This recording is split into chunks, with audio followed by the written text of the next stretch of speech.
নমস্কার বন্ধুরা, আধ্যাত্মিক বাণী চ্যানেলে জানাই আপনাদের স্বাগত। ভারতীয় দর্শন শাস্ত্র এবং বিভিন্ন দেবদেবীর পূজা অর্চনার পদ্ধতি এই চ্যানেলের মূল আলোচনার বিষয়বস্তু। বন্ধুরা, রান্নাঘরের কিছু প্রয়োজনীয় তথ্য যা আমাদের গৃহস্থের সুখ শান্তি বজায় রাখার জন্য জানা অত্যন্ত উপকারী। বিস্তারিত আলোচনার আগে আপনি যদি চ্যানেলের নতুন হয়ে থাকেন তাহলে এই ধরনের আরও তথ্য পাওয়ার জন্য অবশ্যই চ্যানেলটিকে সাবস্ক্রাইব করে রাখবেন এবং ভিডিওটি ভালো লেগে থাকলে ভিডিওটিতে লাইক ও আপনজনের মধ্যে শেয়ার করে দেবেন। রান্নার পর খালি চুলায় কড়াই বা তাওয়া রাখবেন না।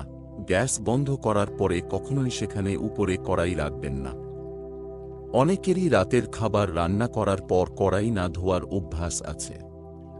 এমনটা করা খাবারকে অপমান করা সমান বলে মনে করা হয়। রাতের খাবার রান্না করার পর কড়াই সব সময় ধুয়ে শুকিয়ে নিতে হবে। এটো কড়াই বা তাওয়া ব্যবহার করা উচিত নয়। যদি বাড়ির স্বামী বা সন্তানরা মাতকাশক্তিতে ভুগতে থাকে তাহলে তার মানে হল ঘরে বাসন রাখার পদ্ধতি সঠিক নয়। রাহুর অশুভ প্রভাবের কারণে এমনটি হয়। রাতে কখনোই কড়াই বা তাওয়া এখানে সেখানে রাখবেন না। রান্নার পর ধুয়ে শুকনো করে গুছিয়ে রাখুন। যখনই আপনি সকালে প্রথমে কড়াই গ্যাস বা চুলার ওপর রাখবেন তাতে একটু লবণ দিয়ে দিন। এতে বাস্তুদোষ দূর হয়। মনে রাখবেন, লবণ সাদা হওয়া উচিত। তাতে লঙ্কা বা হলুদ থাকা উচিত নয়। যখন কোন কড়াই বা তাওয়া বাড়িতে ব্যবহার না হয় তখন এগুলি এমন জায়গায় রাখুন যেখানে সবার চোখে না পড়ে, বাইরের লোকের দৃষ্টি যেন কড়াই বা তাওয়ার উপর না পড়ে। কড়াই বা প্যান কখনোই উল্টে রাখা উচিত নয়। উল্টে রাখলে মারাত্মক সংকট ও আর্থিক সমস্যা হয়। সব সময় মনে রাখবেন, চুলা বা গ্যাসের ডান পাশে তাওয়া এবং কড়াই রাখার ব্যবস্থা করতে হবে।